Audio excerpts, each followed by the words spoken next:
하고 싶어지는 이야기가 있어 몇 자 적어봅니다. 저에게는 나이 차이가 많이 나는 누나가 한 명 있습니다. 어렸을 때 아버지께서는 교통사고로 돌아가셨고 어머니는 저희를 키우시다 병을 얻어 아버지의 뒤를 따르셨습니다. 그래서 저한테 누나가 엄마나 다름이 없었죠. 결혼 후에도 항상 저를 살뜰히 챙겨주었습니다. 그러다 매형도 사고로 잃었어요. 그때 누나는 임신 중이었는데 그 충격으로 유산을 했습니다. 그 이후 저희는 세상에 둘만 남겨졌습니다. 매형 부모님께서도 매형 어릴 때 다 돌아가셔서 저희를 도와줄 시댁 식구들조차 남아있지 않았거든요. 그렇게 반지하 단칸방에 남겨진 저와 누나는 살아남기 위해 안 해본 일이 없을 정도로 정말 열심히 살았습니다. 저는 아직 학생이라 공부하는 것만이 누나를 돕는 길이라고 생각했어요. 그래서 밤낮으로 정말 열심히 공부했습니다. 식당 일이 여간 힘든 게 아닌데도 누나는 싫은 소리 한 번 안 하고 열심히 살았습니다. 가끔 남은 반찬을 가져다 둘이서 밥을 먹기도 했어요. 저도 학교를 마치면 항상 누나가 일하는 가게로 찾아가 일을 도왔습니다. 가게 사장님에게는 저보다 나이가 어린 딸이 한 명 있었는데 자주 가게에 가다 보니 사장님 딸이랑도 친하게 지내게 돼서 자주 얼굴도 보고 밥도 먹다 보니 결국엔 사장님 딸이랑 사귀게 되었습니다. 사장님도 제가 힘든 상황에도 누나를 도와주러 가게에 와서 일을 하는 걸 보고 좋게 생각하고 있었고요. 그래서인지 저도 가게 사장님과는 인연이 깊었죠. 누나는 재혼할 생각은 하지 않고 저를 위해 밤낮으로 애썼습니다. 제게 있어 저희 누나는 하나뿐인 가족이었고 누나도 저를 그렇게 생각했던 것 같습니다. 그렇게 학창 시절을 보내고 저는 드디어 원하던 육군 사관학교에 들어갔습니다. 그리고 졸업 후에는 장교가 되었는데 그때부터 누나가 많이 아프기 시작했어요. 나이도 나이이거니와 저를 신경 쓰느라 자신의 몸 관리는 제대로 못했거든요. 항상 전방에 있어서 누나 얼굴도 제대로 못 보고 연락도 잘 못하는 상황이었습니다. 세상에 하나 남은 가족이 아픈데 만나러 갈 수 없다니 정말 비참한 기분이었어요. 그래서 큰맘 먹고 제대를 하기로 했습니다. 진급도 포기하고 오직 누나만 생각하며 집으로 돌아갔죠. 모아둔 돈은 조금 있었지만 저도 30을 앞둔 나이인지라 앞길이 막막했습니다. 그래서 공무원 준비를 시작했습니다. 그때 도움을 주신 분이 바로 제 장모님입니다. 누나가 일하는 식당 사장님이시죠. 항상 아낌없는 지원을 주셨기에 처음에는 사양했지만 나중에 잘 되면 갚으라며 금전적인 부분을 많이 지원해 주셨죠. 그렇게 공무원 준비를 하는데 늦은 나이에 하는 공부라서 머리에 잘 안 들어오고 집중이 잘 안 되더라고요. 그래도 이게 내 마지막 희망이라 생각하며 이 악물고 열심히 했습니다.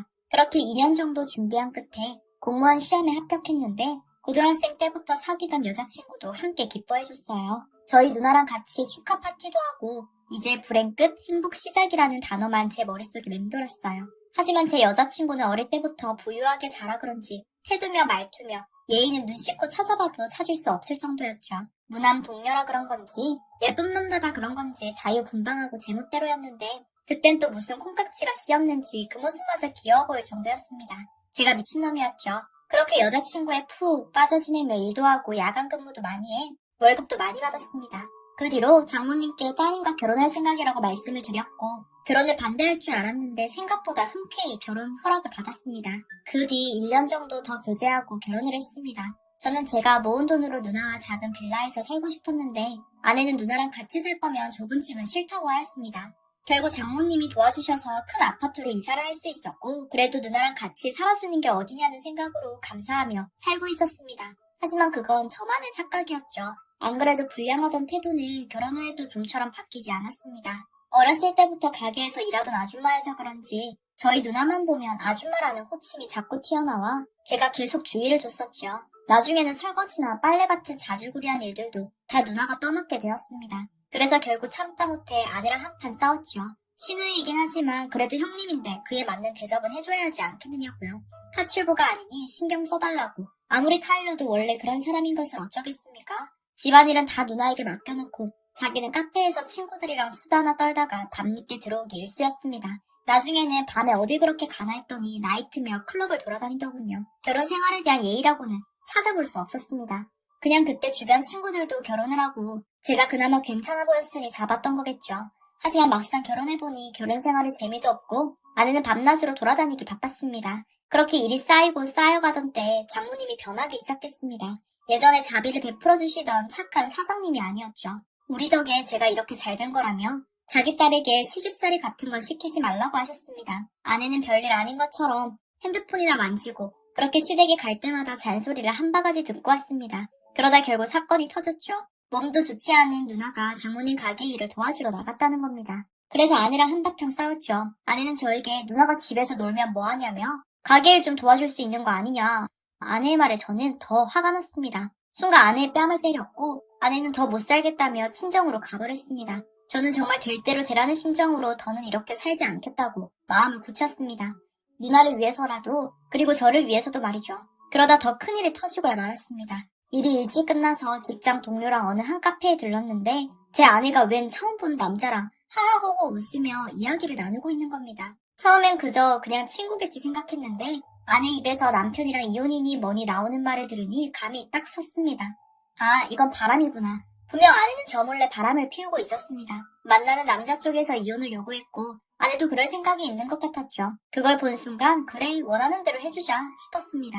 저는 둘이 앉아있는 자리로 당차게 걸어가서 그렇게 이혼하고 싶으면 해주겠다고 큰 소리를 쳤습니다.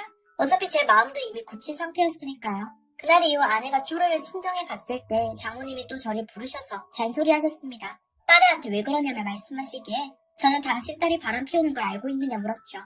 장모님도 모르셨는지 어안이 벙벙한 얼굴이었습니다. 그리고 저는 아내랑 이혼하겠다고 말씀을 드렸습니다. 누나를 파출부처럼 대하는 것도 달갑지 않았고 밤마다 나이트클럽 가는 것도 탐탁지 않은 데다 결혼 생활에 대한 예의뿐만 아니라 기본적인 인간관계에 대한 예의마저 없으니 이런 여자랑 더 이상 못 살겠다 했습니다. 그리고 저희 누나는 이제 여기 식당 직원이 아니니까 그만 부려먹으시고 아직 얼마 되지 않았을 때 결혼 생활 이 정도로 마무리하는 게 좋겠다고 제 생각을 모두 이야기하니 장모님의 당황하신 얼굴이 정말 볼만했습니다.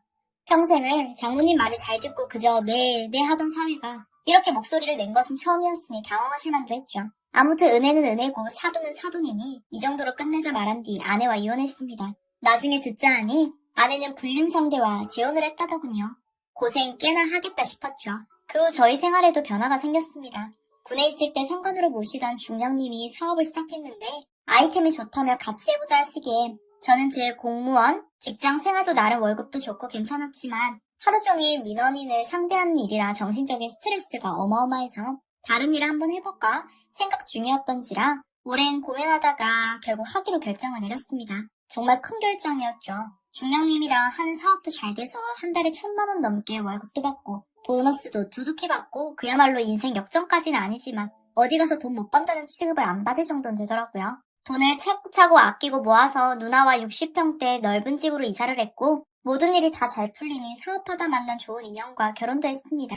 저는 비록 재혼이었지만 중령님이 재혼 여성분에게 저에 대한 칭찬을 엄청 많이 해주시고 자기가 10년 넘게 알고 지낸 후배인데 이만한 남자 없다며 저를 보증 아닌 보증을 서주셔서 재혼을 했습니다. 그리고 새로운 아내랑 아이도 둘이나 두었으니 더할 나위 없이 좋았죠. 그리고 더 지나서야 들었는데 전처는 재혼했던 상대와도 이혼하고 안 그래도 심하던 사치가 나날이 심해져 사채까지 끌어다 쓰는 바람에 결국 전 장모님이 정리해주었고 잘 되어가던 가게마저 팔았답니다. 저는 그 여자와 결혼 생활을 더 이어갔다면 어떻게 되었을지 정말 눈앞이 캄캄했습니다. 이제 더는 저와 닿는 인연이 아니지만 제 바뀐 번호를 어떻게 아셨는지 전 장모님이 전화가 와서 금전적으로 조금만 도와달라 하시기에 어렸을 때 도와주신 보답이라 생각하며 돈을 조금 드렸습니다. 물론 더 연락하지 말라는 말도 덧붙였고 같은 일이 다시 일어나지 않도록 딸아이 간수 잘하라는 말도 남겼습니다. 이제 평생 얼굴 볼 일 없었으면 좋겠네요. 아무리 전 장모라지만 저는 이미 재혼한 상태인지라 지금 아내가 들으면 싫어할 일이니까요. 몸 아픈 누나에게도 미안해서 아직도 생각하면 정말 가슴 한구석이 아파져옵니다.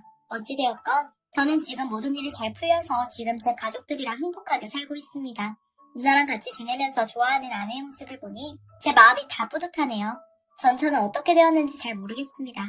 그날 이후 연락하지 말라는 말을 생각보다 잘 지키고 있는 데다가 제 번호를 또 바꿔버려서 연락할 방법도 없어졌을 테니까요. 보나마나 자기 성질대로 살고 있겠거니 하며 이제 신경 끄기로 했습니다. 현처는 누나에게 정말 잘합니다. 무엇보다 예의가 바르고 인성도 착하고 몸 아픈 저희 누나를 위해 요리도 하고 집안일이며 빨래도 말없이 착착 다 해놓고 정말 제가 결혼 한번 잘했다는 생각이 매일매일 들고 있습니다. 그래서 저도 이에 보답하려고 아내에게 용돈도 두둑히 주고 결혼 기념일이나 생일은 잊지 않고 작은 선물이라도 주고 외식도 하며 사소한 거에 감사하는 마음으로 제가 아내를 사랑하는 걸 아내도 느낄 수 있도록 잘 대해주고 있어요. 저희 누나도 제 아내를 좋아하고요. 언제 한번 주말에 저와 아내랑 아이랑 저희 누나랑 제주도 여행이라도 한번 다녀올까 합니다. 흑돼지 고기 먹으며 술도 한잔하고 도란도란 이야기꽃을 피우고 싶네요. 그리고 현재에 만족하며 살 생각입니다. 여러분은 저처럼 속상한 일이나 답답한 걸 마음에 담아두지 마시고 하고 싶은 말은 제대로 다 하면서 본인 행복과 가족 행복에 최선을 다하며 사시면 좋겠습니다. 이만 줄입니다. 감사합니다.